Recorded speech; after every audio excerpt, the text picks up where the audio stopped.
केंद्रीय गृह एवं सहकारिता मंत्री अमित शाह आज बेंगलुरु में केंद्रीय खुफिया प्रशिक्षण संस्थान की आधारशिला रखने के साथ ही आईटीबीपी के आवासीय और गैर आवासीय परिसरों का करेंगे उद्घाटन। अमित शाह बेंगलुरु में सौहार्दा कोऑपरेटिव का भी करेंगे दौरा।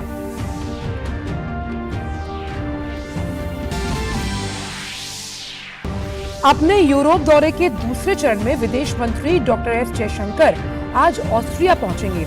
ऑस्ट्रिया में यूरोपीय एवं अंतर्राष्ट्रीय मामलों के मंत्री अलेक्जेंडर शेलेनबर्ग से करेंगे मुलाकात।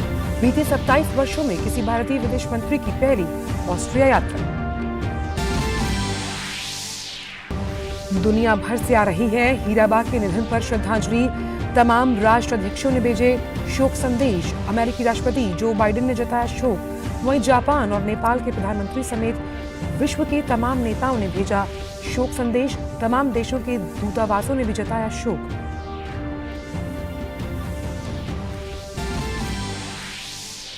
सरकार ने 1 जनवरी 2023 से आरंभ हो रही चालू वित्त वर्ष की चौथी तिमाही के लिए विभिन्न लघु बचत योजनाओं की ब्याज दरें बढ़ाई।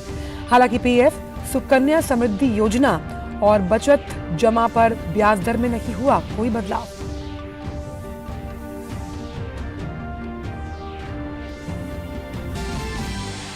उत्तर भारत के कई हिस्सों में नववर्ष में शीतलहर के फिर से लौटने की उम्मीद। मौसम विज्ञान विभाग ने कहा 1 या 2 जनवरी की रात से कड़ाके की ठंड पड़ने की संभावना।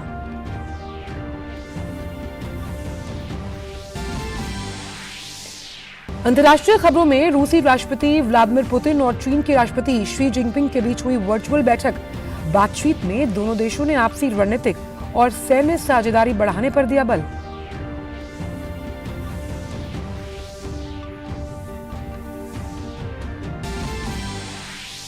खेल की खबरों में कार दुर्घटना में घायल हुए भारतीय क्रिकेटर ऋषभ पंत की हालत अब खतरे से बाहर। देहरादून के अस्पताल में जारी है इलाज। बीसीसीआई ने दिया हर संभव मदद का भरोसा। पीएम ने ऋषभ पंत की मां से बात कर स्टार खिलाड़ी के स्वास्थ्य की ली जानकारी। और साल 2022 का आज अंतिम दिन। खट्टी मीठी यादें छोड़कर विदा हो रहा है 2022। वही नए साल के स्वागत के लिए दुनिया भर में जोर शोर से चल रही हैं तैयारियां।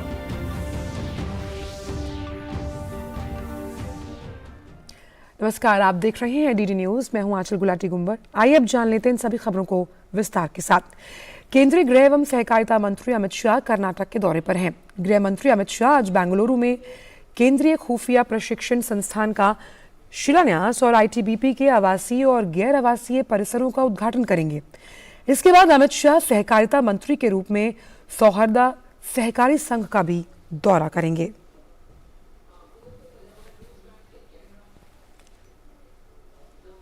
विदेश मंत्री डॉक्टर एस जयशंकर अपनी यूरोपीय यात्रा के दूसरे चरण में आज ऑस्ट्रिया पहुंचेंगे। विदेश मंत्री 3 जनवरी तक ऑस्ट्रिया की यात्रा पर रहेंगे।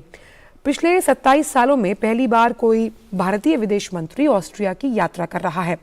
इस दौरे पर विदेश मंत्री की ऑस्ट्रिया की चांसलर कार्ल नेमर से उनकी मुलाकात होगी। इसके साथ ही डॉक्टर जयशंकर ऑस्ट्रिया के अंतर्राष्ट्रीय मामलों के मंत्री अलेक्जेंडर शेलेनबर्ग से भी मिलने के अलावा चेक रिपब्लिक और स्लोवाक रिपब्लिक के विदेश मंत्रियों से भी मुलाकात करेंगे।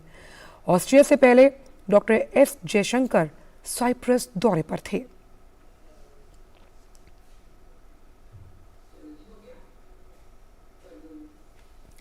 दुनिया भर से प्रधानमंत्री नरेंद्र मोदी की मां हीराबाग के निधन पर श्रद्धांजलि आ रही है।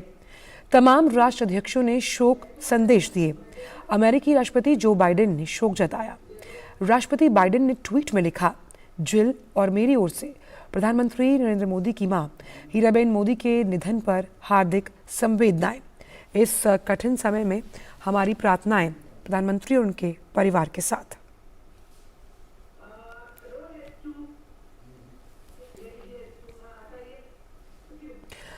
वहीं जापानी प्रधानमंत्री फुमियो किशिदा ने पीएम मोदी की मां हीराबेन के निधन पर शोक व्यक्त किया। उन्होंने कहा, प्रधानमंत्री मोदी, मैं आपकी मां के निधन पर अपनी गहरी संवेदना व्यक्त करता हूं। उनकी आत्मा को शांति मिले। वहीं नेपाल के प्रधानमंत्री पुष्प कमल दहल प्रचंड ने भी शोक संदेश भेजा। प्रचंड ने ट्वीट कर कहा, हीराबेन के निधन के बारे में जानकर मुझे गहरा दुख हुआ। दुख की इस घड़ी में मैं और प्रधानमंत्री मोदी जी और परिवार के सदस्यों के प्रति संवेदना व्यक्त करता हूं और दिवंगत आत्मा की शांति के लिए प्रार्थना भी करता हूं। इसके साथ ही तमाम देशों के दूतावासों ने भी शोक संदेश के जरिए हीराबा को श्रद्धांजलि दी। सरकार ने 1 जनवरी 2023 से आरंभ हो रही चालू वित्त वर्ष की चौथी तिमाही के लिए विभिन्न लघु बचत योजनाओं की ब्याज दर बढ़ा दी। पंचवर्षीय राष्ट्रीय बचत योजना में ब्याज दर 6.8% से बढ़ाकर 7% कर दी गई। वित्त मंत्रालय ने कहा कि वरिष्ठ नागरिक बचत योजना में ब्याज दर 7.6% से बढ़ाकर 8% कर दी गई है। मासिक आय बचत खाते में ब्याज दर 6.7% से बढ़कर 7.1% हो गई। किसान विकास पत्र में ब्याज दर 7.2% होगी और ये 120 महीनों में परिपक्व होगा। वहीं 1 वर्ष की अवधि वाली लघु बचत जमा पर ब्याज दर 6.6% कर दिया गया। तो विभिन्न लघु बचत योजनाओं में ब्याज दर में बढ़ोतरी की गई है। हालांकि सार्वजनिक भविष्य निधि पीपीएफ, सुकन्या समृद्धि योजना बचत जमा पर ब्याज दर में कोई बदलाव नहीं किया गया।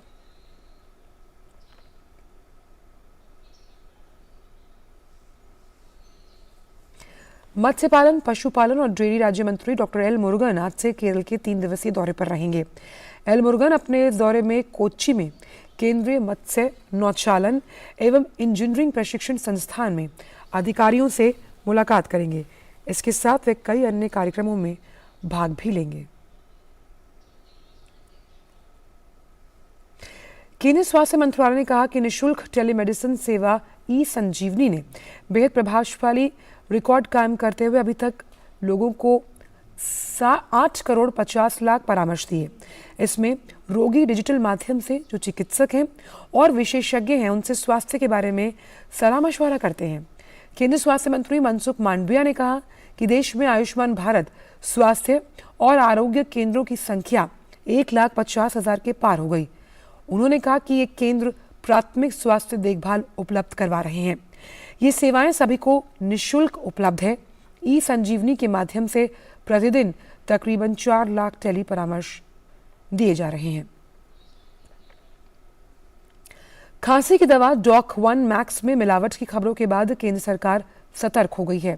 केंद्रीय स्वास्थ्य मंत्री मनसुख मांडविया ने कहा कि नोएडा में इस सिरप को बनाने वाली कंपनी मैरियन बायोटेक की सभी निर्माण गतिविधियां रोक दी गई हैं और मनसुख मांडविया ने यह भी कहा कि सरकार इस पूरे मामले पर नजर बनाए हुए है।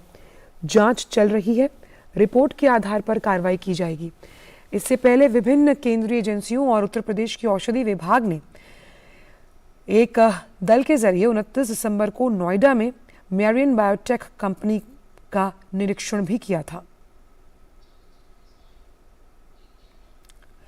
G20 शिखर सम्मेलन के लिए दिल्ली नगर पालिका परिषद यानी एनडीएमसी लगातार तैयारियों में जुटी हुई है। नई दिल्ली क्षेत्र को सजाया जा रहा है। नए फुटपाथ, रोड डिवाइडर्स, फुटपाथ के बगल में झाड़ीदार पौधों से सुंदर और डिजाइनर ग्रीनरी तो की ही जा रही है, साथ ही पूरे लुटियंस जोन को फूलों से महकाने की कवायद चल रही है। जहां एनडीएमसी एरिया को काफी संख्या में ट्यूलिप फ्लावर्स के साथ खिलते हुए देखा जा सकता है। इसके लिए एनडीएमसी ट्यूलिप की खेप हॉलैंड से मंगवा रही है। करीब 2 लाख ट्यूलिप फ्लावर्स के जो बल्ब हैं उन्हें मंगाया गया है। कैसी है एनडीएमसी की ट्यूलिप फ्लावर्स को लेकर तैयारी, इसका जायजा लेते हुए खास बातचीत की हमारे संवाददाता गिरीश निशाना ने एनडीएमसी के उपाध्यक्ष सतीश उपाध्याय से।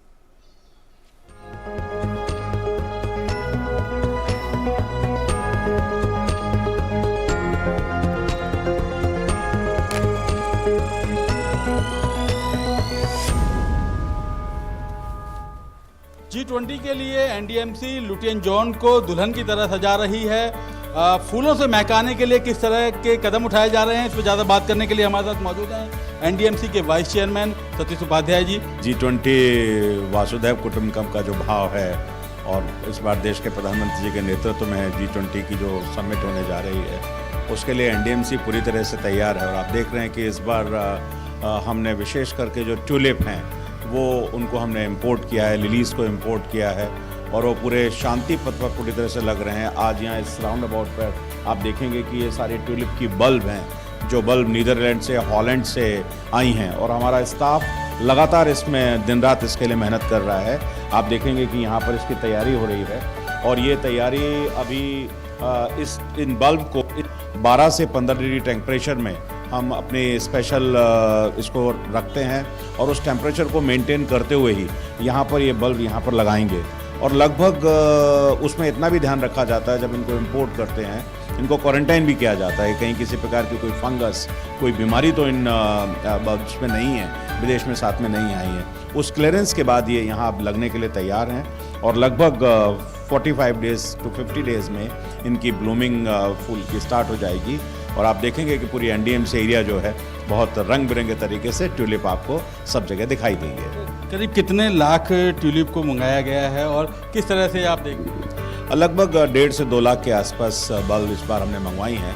पिछली बार लगभग 57,000 के आसपास थी, लेकिन इस बार चूँकि बजट में भी हमने स्पेशली कहा है कि ट्यूलिप फेस्टिवल भी होगा और लगभग दुगने से ज़्यादा क्वांटिटी, 3 गुनी क्वांटिटी इस बार हमने मंगाई है, जो पूरे लुटियन जोन में एनडीएमसी में पूरी तरह से आपको येलो कलर के, पिंक कलर के, ऑरेंज कलर के, वाइट कलर के ट्यूलिप सब जगह दिल्ली वासियों को दिखाई देगी और आपको ऐसा लगेगा कि शायद वो शांति पथ पर एक तरह से पूरा नीदरलैंड, हॉलैंड ही आपको यहाँ पर दिखाई देगा और दिल्ली और एनडीएमसी एरिया बहुत खूबसूरत आपको दिखाई देगी। G20 की तैयारियां जोरों पर हैं, आप यहाँ देख ही सकते हैं किस तरह से तैयारियां जोरों पर हैं एनडीएमसी की और हॉलैंड से खास तौर पर ट्यूलिप मंगाए गए हैं और उनको लगाया जा रहा है। G20 शिखर सम्मेलन के दौरान जब विदेशी मेहमान भारत आएंगे और खास तौर पर नई दिल्ली में एनडीएमसी एरिया से गुजरेंगे तो उन्हें एक अलग अनुभूति होगी। एनडीएमसी ने तमाम तैयारियां लगभग पूरी कर ली हैं। करीब 2 लाख ट्यूलिप फ्लावर्स यहां देखे जा सकेंगे, जिसके लिए हॉलैंड से खेप भी मंगाई गई है। कैमरामैन आलोक कुमार के साथ गिरीश निशाना, डीडी न्यूज, दिल्ली। और फिलहाल खबरों में वक्त एक छोटे से ब्रेक का।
डिजिटल बैंकिंग का है जमाना, टाइम है बचाना। डिजिटल बैंकिंग है आसान, करो चाहे कोई भुगतान, एनी टाइम एनीवेयर, सेफ है, फास्ट है, हर पेमेंट उंगलियों पे सेट है। लेन देन के हैं ऑप्शंस कई, IMPS, NEFT, UPI भी। 24 घंटे करते ये काम, पेमेंट आसान और रहे आराम। RBI कहता है जानकार बनिए, सतर्क रहिए। REC unleashes the potential of energy. REC funds energy. Funding that catalyzes. Funding that inspires. Funding that transforms. For sustainability and reliability. For investment and development. Adding value every day in every way. This is what our energy is. This is REC.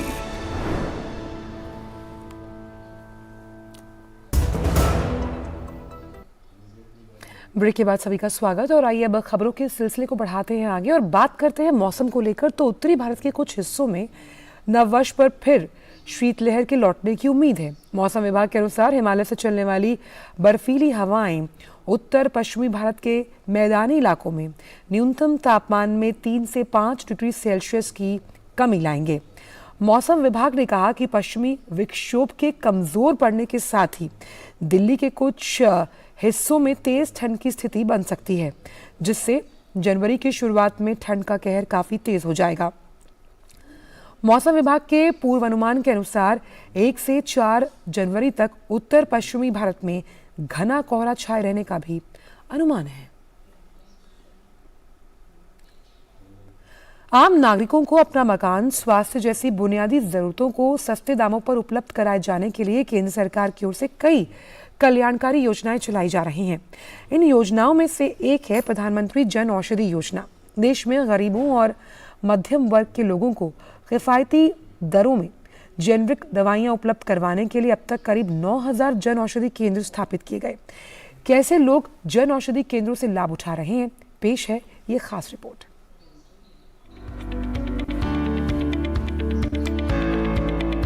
Jan Aushadhi केंद्र पर ये भीड़ बता रही है कि लोगों में जन औषधि के प्रति जागरूकता बढ़ी है, और हो भी क्यों ना, जब सस्ती और गुणवत्ता वाली दवा इनको इनके घर के पास मिल रही है तो इसका लाभ क्यों ना उठाएं। हाँ, ये दवा यहाँ की बहुत सस्ती मिलती है, बाहर वाले से यहाँ बहुत सस्ती मिलती है, और दवा बढ़िया है। यहाँ जो बाहर जो दवा 200 रुपये की है, यहाँ 15-20 रुपये की दवा मिल जाती है। जी, दवाई लेने आए थे, यहाँ पे सस्ती मिलती है। जनिस दिया स्टोर पे डॉक्टर के दिखाया था, मतलब बाहर से बहुत सस्ती दवाई मिलती है यहाँ पे। मैं अभी दवा लेने आया था, यहाँ डॉक्टर साहब ने दवा लिखी थी मुझे। मैं जन औषधि केंद्र पे आया हुआ। माननीय प्रधानमंत्री जी ने जो जन औषधि केंद्र जो खुले हुए हैं, ये इनका जो रेट है, ये देखिए, मैं विटामिन सी लेने आया था। विटामिन सी की जो कॉस्ट है, यदि मैं मार्केट में जाता हूँ तो वो कम से कम 60 रुपये की है, जबकि ये मुझे जन औषधि केंद्र पर मात्र 15 रुपये में मिली है। ये पाउच मैं बाहर से अगर परचेज करता हूँ तो ये मेरे को एक पाउच ही 50 रुपये का मिलता है, यहाँ मिलता है 10 रुपये में, तो इसलिए हम यहाँ से काफ़ी दवाई ले जाते हैं। गाजियाबाद के इस अस्पताल में डॉक्टर भी जेनरिक दवाएं लिखते हैं। अस्पताल परिसर में ही जन औषधि की दुकान है, जहां लोग बहुत सस्ती दर पर दवाएं लेते हैं। अधिकतर दवाइयाँ तो उत्तर प्रदेश सरकार द्वारा उपलब्ध कराई गई हैं। जो दवा नहीं होती उसको जन औषधि केंद्र से दिखा जाता है। हमारे माननीय प्रधानमंत्री जी ने ये केंद्र खोल के बहुत अच्छा किया है। दवाइयाँ मार्केट से बहुत कम रेट पे हैं और बहुत इफेक्टिव हैं, जिससे जन पब्लिक को बहुत ही सुविधा रहती है, उनकी पैसे की बचत होती है। देश भर में हर दिन 20 लाख लोग प्रधानमंत्री जन औषधि केंद्रों से सस्ती दवाई खरीदते हैं। जन औषधि केंद्रों पर 1800 तरह की दवाइयां मिलती हैं। देश के हर जिले में जन औषधि केंद्र खुल गए हैं। इस योजना का मकसद गरीबों और वंचितों की सस्ती दर पर गुणवत्तापूर्ण जेनरिक दवाइयां मुहैया कराना है। इस योजना से न केवल सस्ती दवाइयां मिलती हैं, बल्कि स्वरोजगार भी मिलता है। Nitendra Singh, DD news, Delhi. और फिलहाल वक्त एक छोटे से ब्रेक का। REC unleashes the potential of energy. REC funds energy. Funding that catalyzes. Funding that inspires. Funding that transforms. For sustainability and reliability. For investment and development. Adding value. Every day in every way. This is what our energy is. This is REC. ये विशाल है ना, इसका सब proper चलता है। कल उसके bank account में 15,000 रुपए का फ्रॉड हुआ है, पता है? इसको तो कोई टेंशन ही नहीं होती है, देखना। टेंशन क्यों? मेरी कोई गलती नहीं थी। फिर भी फ्रॉड होने पर मैंने तुरंत बैंक को इन्फॉर्म कर दिया। RBI कहता है अगर आपके अकाउंट से किसी ने धोखे से पैसे निकाले हैं तो बैंक को जल्द से जल्द इन्फॉर्म कीजिए। 3 दिन के अंदर इन्फॉर्म किया तो कोई नुकसान नहीं होगा। जितना लेट करोगे उतना ज्यादा नुकसान। और सुन, सब चलता नहीं है, प्रॉपर चलाना पड़ता है। RBI कहता है जानकार बनिए, सतर्क रहिए। ब्रेक के बाद सभी का स्वागत और रुक करते हैं अंतर्राष्ट्रीय खबरों की तरफ। रूसी राष्ट्रपति व्लादिमीर पुतिन और चीन के राष्ट्रपति शी जिनपिंग के बीच शुक्रवार को ऑडियो कॉन्फ्रेंसिंग के जरिए बातचीत हुई। इस दौरान दोनों नेताओं ने द्विपक्षीय संबंधों को और मजबूत करने पर जोर दिया। पुतिन ने कहा कि वे चीन के साथ अपने सैन्य संबंधों को और मजबूत करना चाहते हैं। इस पर शी जिनपिंग ने कहा कि दुनिया में जारी मुश्किल हालात के बीच चीन रूस को रणनीतिक सहयोग देने के लिए तैयार है। इस बीच पुतिन ने कहा कि वो शी जिनपिंग के अगले साल की शुरुआत में रूस आने की उम्मीद कर रहे हैं। हालांकि रूस ने इसकी तारीख के बारे में अभी कुछ भी नहीं कहा। खबर ब्राजील से जाके मौजूदा राष्ट्रपति जेयर बोल्सोनारो ने सत्ता हस्तांतरण से पहले देश छोड़ दिया। लुइस इनासिया लूला डी सिल्वा के पद ग्रहण करने से पहले बोल्सोनारो अमेरिका रवाना हो गए। देश छोड़ने से पूर्व बोल्सोनारो ने सोशल मीडिया पर एक भावनात्मक भाषण दिया। इस भाषण में बोल्सोनारो ने समर्थकों को लूला के खिलाफ लड़ाई जारी रखने के लिए प्रेरित किया। बोल्सोनारो ने कहा कि राष्ट्रपति के रूप में उनके कार्यकाल ने वामपंथी विचारधारा को सत्ता से 4 साल दूर रखा। बोल्सोनारो ने अक्टूबर में हुए राष्ट्रपति चुनावों को अवैध बताया, जिसके बाद बोल्सोनारो के समर्थक सड़कों पर उतर आए और देश में कई जगह दंगे भी हुए।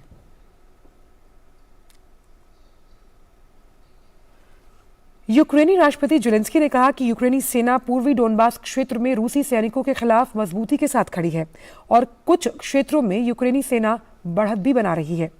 जेलेंस्की ने कहा कि नए साल में यूक्रेन और मजबूत होगा ताकि खुद और पूरे यूरोपीय महाद्वीप की रक्षा की जा सके।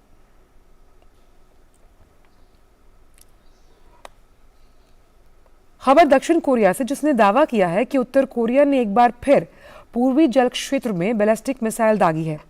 जापान के तट रक्षकों ने भी कहा कि उत्तर कोरिया ने बैलिस्टिक मिसाइल दागी है और इस साल उत्तर कोरिया द्वारा बड़ी संख्या में मिसाइल परीक्षण किए गए हैं। हाल ही के दिनों में उत्तर कोरिया के 5 ड्रोन दक्षिण कोरिया के हवाई क्षेत्र में घुस गए थे। ये ड्रोन राजधानी सियोल समेत देश के अन्य प्रमुख शहरों में मंडराते रहे।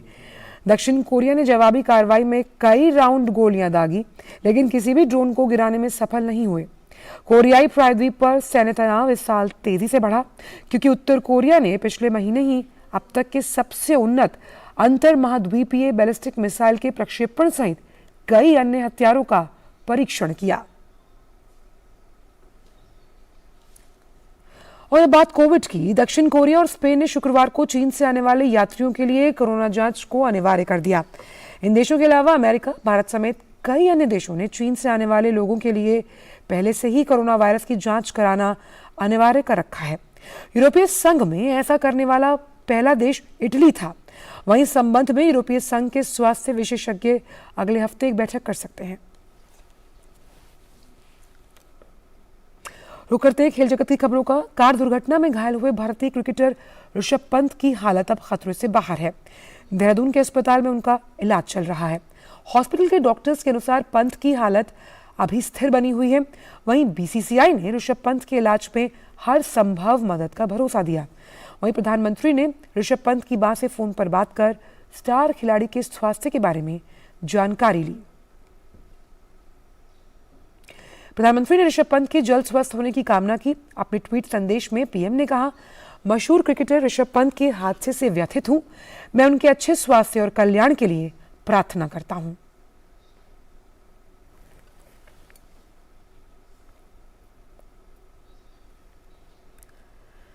तो साल 2022 का आज अंतिम दिन है। ये साल कई खट्टी मीठी यादें छोड़कर विदा हो रहा है। वहीं नए साल के स्वागत के लिए दुनिया भर में जोर शोर से तैयारियां चल रही हैं।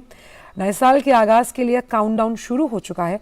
नया साल हमेशा नई उम्मीद लेकर आता है और इसके साथ ही लोग पूरे उत्साह के साथ न्यू ईयर 2023 जो पार्टी है उसकी तैयारी भी करते हैं। बीते 2 साल से कोविड-19 महामारी के चलते लोग खुलकर नए साल का जश्न नहीं मना पाए, लेकिन इस बार देश भर में कोविड-19 का संक्रमण ना के बराबर है और फिलहाल किसी प्रकार की कोई पाबंदी भी नहीं है।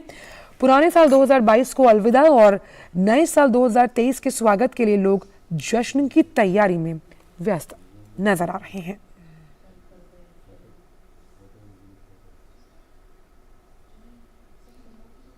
और फिलहाल समाचारों में इतना ही। दीजिए इजाजत।